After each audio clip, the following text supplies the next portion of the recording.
विश्वशांतीदूत तथागत भगवान विठ्ठल भगवंताने दिलेला महान असा सद्धम्म, त्या सद्धम्माचा प्रचार आणि प्रसार करणारे पूजनीय भिक्खू संघ तथा भिक्खुनी संघ या रत्नांना विनम्र अभिवादन.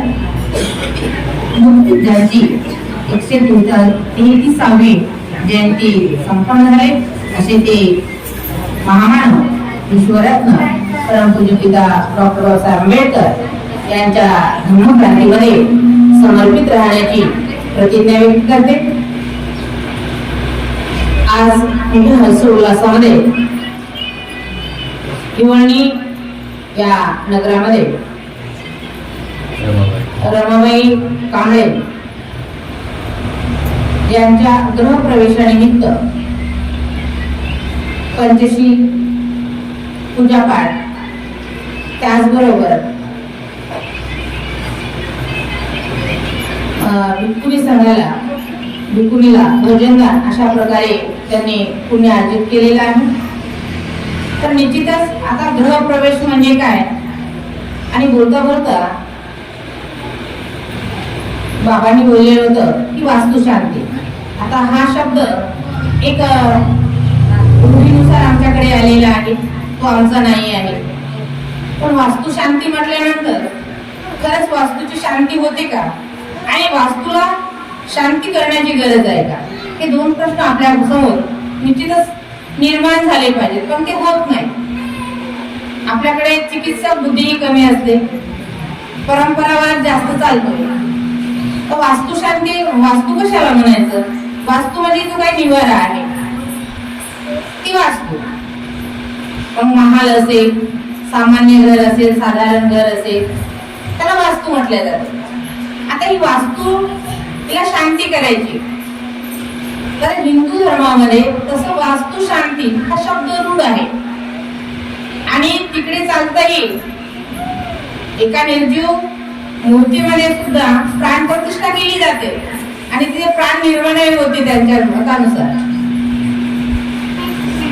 पण वास्तु शांती म्हटलं की आता जोपर्यंत हे जे काही वास्तू निर्माण झाले, या वास्तूमध्ये कोणतीही वस्तू आयुष्यभर एकमेकाला झगडणार नाही याची मी खात्री देते.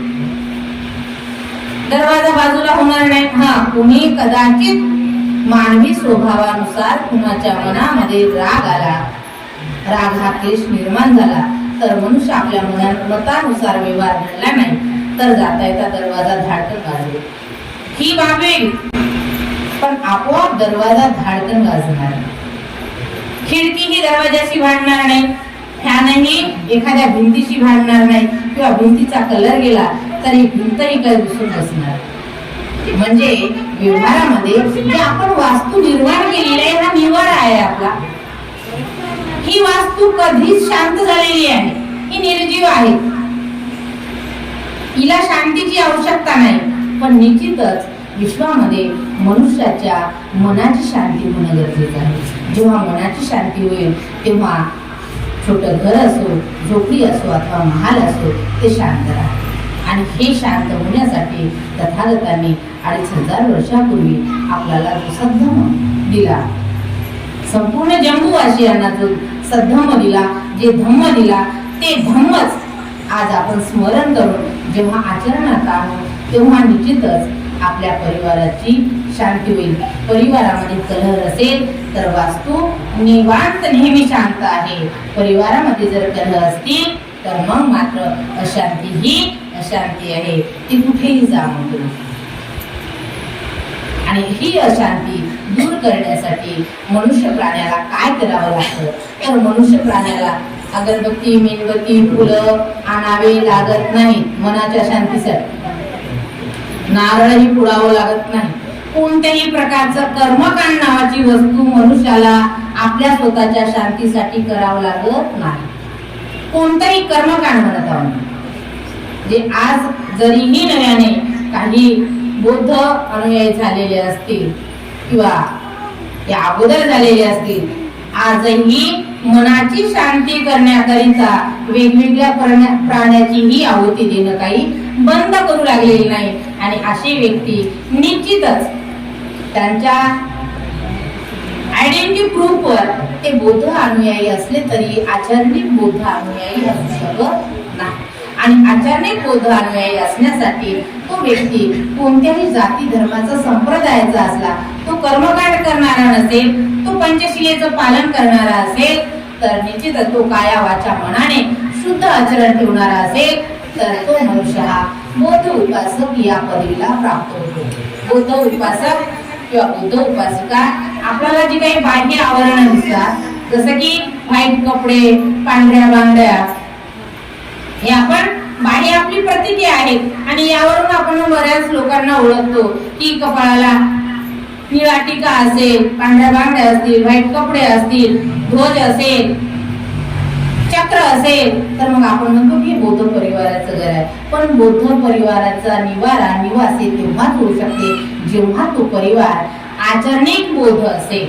मग किमान त्याने जेव्हा तो पंचशिलेचं पालन, आता समजा घरावर अशोक चक्र हे आहे, आता इथे नसेल ती बाब लागू पडत, पण आता संपूर्ण एक उपदेश म्हटल्यानंतर संपूर्ण लोकांचा सारा विचार करून त्या गोष्टी बोलल्या जातात. तर घरावर चक्रही असेल, दरवाजावर चक्र असेल, अन्यही काही प्रतीक आपल्या घरामध्ये असतील आणि येणारा घरामध्ये वावरणारा जो पुरुष असेल तो रोज घेऊन येत असेल तर घरावरचं चक्र काही काम करेल का? इतरांना समजवण्यासाठी आहे की हे बौद्ध परिवाराचं घर आहे, मात्र बौद्ध धम्म त्या व्यक्तीच्या जीवनामध्ये नसेल. तर अशा प्रकारे ह्या गोष्टी ज्या पद्धतीने आपण बदलत आहोत त्याच पद्धतीने मनाची शांती करण्यासाठी मनुष्याला 3 विकारावर काम करावं लागतं आणि ते 3 विकार संपूर्ण विश्वातील मनुष्यामध्ये, मनुष्य प्राण्यामध्ये आहेत. प्राण्यामध्येही असतात पण मनुष्य प्राण्याचे जास्त वरडोके निघतात. 3 विकार कोणते? हे 3 विकार समजून घेतले आणि त्याला शमन करण्यासाठी, त्यांना कंट्रोल करण्यासाठी जर आपलं मनुष्य जीवन आपण यापन केलं तर निश्चितच व्यवहारिक जे काही डिग्र्या पदव्या घेतलेल्या आहेत ते डिग्र्या पदव्या ह्या नॉमिनल असतात. आपल्याला एखादा जॉब करण्यासाठी, एखादा व्यवसाय उद्योग करण्यासाठी त्या डिग्र्या कामी पडतात, इथपर्यंतच आहेत. नंतर मात्र त्या डिग्र्या एक दिवस तुम्हाला म्हणजे कुजलेल्या अवस्थेत मिळतील किंवा त्याचं महत्वही राहणार नाही.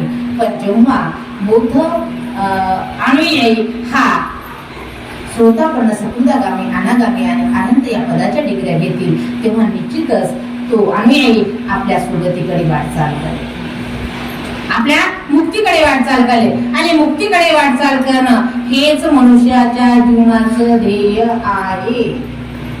तुम्हाला मला वाटते की गाडी, बंगला किंवा वेगवेगळे भौतिक साधन कमावणे हे माझ्या जीवनाचं टार्गेट आहे, तर बाबा रे गफलत आहे. ठीक आहे, गफलत आहे. ही आपली गरज आहे. मनुष्य म्हणून अन्न, पाणी, वस्त्र, शिक्षण, आरोग्य, निवारा हे आपल्या गरजा आहेत. पण हे आपलं ध्येय नाही, हे आपलं टार्गेट नाही, हे आपलं अचीव नाहीये. आणि आपलं मनुष्याचं टार्गेट हे निश्चितच दुःखमुक्ती असते आणि तीच आपल्याला मात्र ते कोणतं टार्गेट आहे हे भौतिक सुखाचंच टार्गेट आपण एक सिलेक्ट करतो आणि हे झालं म्हणजे झालं माझं ध्येय पूर्ण झालं, हे झालं म्हणजे झालं माझं स्वप्न पूर्ण झालं. बाहेर स्वप्न अटकलं, तिथे आसक्ती रूपाने आपण अटकलो आहोत, फसलो आहोत, पुन्हा भवचक्रामध्ये गिरट्या घालण्यासाठी तयार आहोत. आणि त्यामुळे आपण हे 3 विकार कोणते आणि ते 3 विकार कसे कमी करायचे यासाठी राग, द्वेष आणि लोभ हे 3 मूळ विकार. मग रागामुळे काय होते? आता राग म्हणजे आसक्ती. आता आसक्ती म्हणजे काय? तसंही आपल्याला समजून सांगायचं, ही माझा बबल्या आहे, ही माझी लाडकी मुलगी आहे, हे माझा प्रिय बंगला आहे किंवा ही माझी शेतजमीन आहे. याच्यामध्ये मनुष्य फसल्या जातो. याला आसक्ती म्हणतात. यालाच धम्माच्या भाषेमध्ये राग म्हणतात. याला राग म्हणतात. आणि हा राग असा कोणता तरी मनुष्य प्राणी असेल की त्याच्या जीवनात येत नाही म्हणून सतत चालू असतो, हा सतत फिरत राहतो आणि तो आपल्याकडून वेगवेगळ्या कृती करून घेतो आणि त्यामुळेच आपण कधी क्रोधित होतो, कधी आसक्त होतो, कधी कधी फसल्या जातो आणि त्यामुळेच आपल्या भवन चक्रामध्ये पडलेले आहोत. मग द्वेष काय आहे? एखाद्याने आपल्या मनासारखं वागलं तर तो व्यक्ती आपला द्वेष करतो किंवा आपणही त्याच्यावर द्वेष करतो. तो एखाद्या व्यक्तीने एखाद्या चुकून त्याच्याकडून काही गलती झाली तर आपण तीच खुणगाठ कधीतरी कायम मनामध्ये ठेवतो आणि त्याचा बदला घेण्याचा विचार करतो. त्याला द्वेष म्हणतात. आणि द्वेषाचा अग्नी हा वैरत्व सतत आणि सतत पेरत जातो आणि आपलं अवैरत्व तथागतांनी सांगितलेल्या त्या कुलकन्या आणि यक्षिणी सारखं सतत चालू राहतं. मग हा द्वेषही आपल्याला कमी करायचा. मग कधी द्वेष आपल्याला आपल्या आप्तस व्यक्तीवर येतो, कधी आई वडिलावरही द्वेष निर्माण होतो, कधी कुणावरही होऊ शकतो, शेजाऱ्या पाजाऱ्याशी होतो, नातेवाईकाशी होतो द्वेष निर्माण. इथे तसं काही सांगता येत नाही कुणाबद्दल द्वेष निर्माण होईल म्हणून. आणि हे द्वेषाचं बीज टाकल्यानंतर जर आपण आपल्या उपजाऊ जमिनीमध्ये सोयाबीन पेरली तर कापूस येईल का? नाही. कापूस पेरला तर गहू येईल का? नाही. त्यानुसारच आपण आपल्या या मनभूमीमध्ये जे बीज टाकू, द्वेषाचं टाकू, रागाचं टाकू, लोभाचं टाकू, मोहाचं टाकू, जे बीज टाकणार आहोत त्याच फळ निर्माण होणार आहे. आणि आपल्याला माहित आहे निसर्गाची कशी किमया असते. एक बीज लावलं तर लाखो पटीने लाखो काही वर्ष ते झाड तशा पद्धतीचे फळ देत राहते. एक लिंबोळीचं झाड लावलं, ते मोठं केलं, संवर्धन झालं तर त्याच्या लिंबोळ्या ज्या त्या झाडाचं आयुष्य आहे तोपर्यंत ते झाड लिंबोळ्या देते. मग तसेच आपल्या कर्माची ही फळं हे कितीतरी कालावधीपर्यंत चालत राहतात जोपर्यंत आपण त्या विकारापासून मुक्त होत नाही. आणि त्यामुळे ह्या राग, लोभ आणि द्वेषाचे, मग लोभ काय आहे? द्वेष आपल्याला थोडक्यात समजला तर लोभ काय आहे? लोभ म्हणजे जसं की एखादी वस्तू आपली नसते तरीही तिच्या प्रती आपल्याला आसक्ती निर्माण होते. समजा कुणाच्या अंगणात एखादं फुल उमललेलं असेल गुलाबाचं, चालतानाच पाहते तर नकळत आपला लोभ निर्माण होतो. अरे माझ्या हाताला लागलं असतं तर घेतलं असतं. लोभ आहे. माझ्या मावल्या शेतात शिवारात जातात, त्यांना माहित असते हे शेत कोणत्या पाटलाचं आहे, कोणत्या कांबळे परिवाराचं आहे, कोणत्या खडसे परिवाराचं आहे, कोणत्या परिवाराचं आहे. पण तिथे जर मुठभर शेंगा दिसल्या ना तर बाई खायची वस्तू गच्चीभर घेऊनच येते आमटीला. काय लोभ आहे? हा लोभ आहे. धम्म समजणं आपल्या व्यवहारामधून लय कठीण आहे. आपण ते मोठ्या स्ट्रॉंग भाषेमध्ये नाही समजून घ्यायचा, आपल्या व्यवहाराच्या भाषेमध्ये समजून घ्यायचा, जेणेकरून व्यवहार करताना आपलं अकुशल कर्म नाही चालत आहे. मग तुम्ही कुणाचे जांभळ असाल, कुणाचे बोरा असाल, कुणाची काही एखादा व्यक्ती एखादा करून मोजून वस्तू देताना जर कमी करत असेल तर तोही त्याचा लोभ आहे, तीही त्याची फसवणूक आहे समोरच्या व्यक्तीची. आणि अशा प्रकारे आपला हा लोभी विकार, चोरी करणे हे काय आहे? लोभ आहे. चोरी अशी सूट नाही. आणि न दिलेली वस्तू सुद्धा घेणं हे सुद्धा एक लोभामध्येच निर्माण होते. आणि अशा पद्धतीने आपण आपल्या राग, लोभ आणि द्वेषाला मग कसं शमन करायचं, मार्ग काय, त्याचे वरवर चर्चा तर झाली. मार्ग काय तर यासाठी आपल्याला हे समजून घेण्यासाठी किमान आपल्या जीवनामध्ये 10 दिवसाची विपश्यना करावी.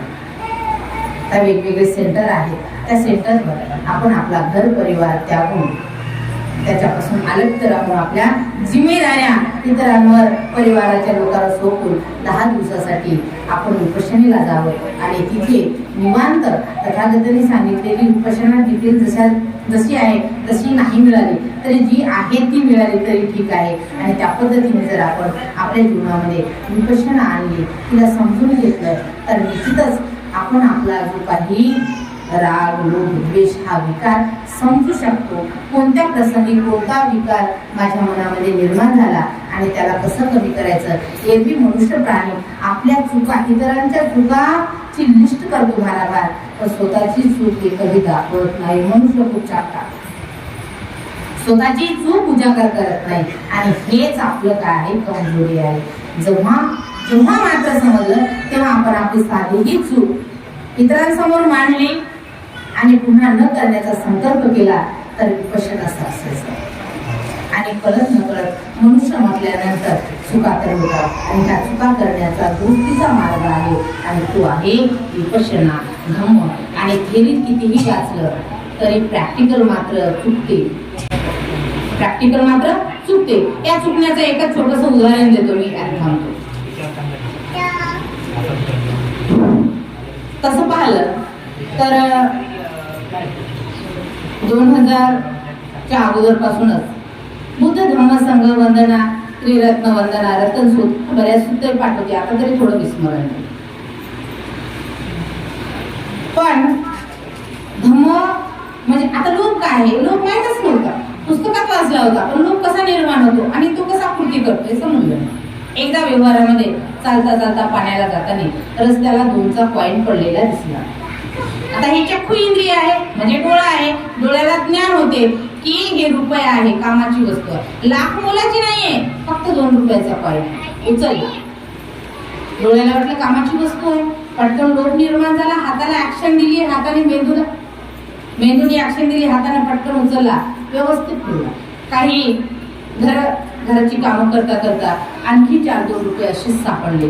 4-2 रुपये 5 रुपये कमी जास्त झाले असतील चिल्लर आणि ते व्यवस्थित ठेवले.